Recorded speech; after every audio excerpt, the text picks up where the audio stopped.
কুমিল্লার ধনাইতড়িতে জোড়া খুনের ঘটনায় ৬ জনকে মৃত্যুদণ্ড সহ ৭ জনের যাবজ্জীবন কারাদণ্ড দিয়েছেন আদালত।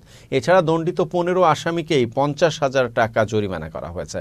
সোমবার কুমিল্লার অতিরিক্ত জেলা ও দায়রা জজ আদালত ৪-এর বিচারক মোহাম্মদ জাহাঙ্গীর হোসেন এই রায় দেন। মৃত্যুদণ্ডপ্রাপ্ত আসামিরা হলেন তোফায়েল আহমেদ, কামাল হোসেন, আলমগীর হোসেন, মামুন, বাবুল ও হারুনুর রশিদ। রায় ঘোষণার সময় মামলার ১৫ জন আসামি এজলাসে উপস্থিত ছিলেন।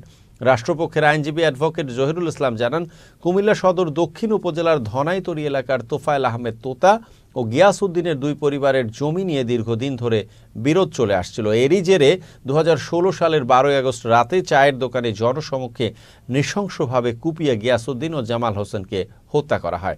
রায়ের মধ্য দিয়ে আইনের শাসন প্রতিষ্ঠিত হয়েছে। ১৩ জনকে দণ্ডিত করে ২ জন খালাস। এতে যে ন্যায় বিচার প্রতিষ্ঠা হয়েছে, ওই পক্ষ আজকে এই কথা স্বীকার করছে যে বাদী তার ন্যায় বিচার পেয়েছেন এবং আমরা আশা করি এতে দেশে ন্যায় বিচার প্রতিষ্ঠা আর আইনের শাসন প্রতিষ্ঠিত হয়েছে এবং ভবিষ্যতেও আইনের শাসন প্রতিষ্ঠিত থাকবে।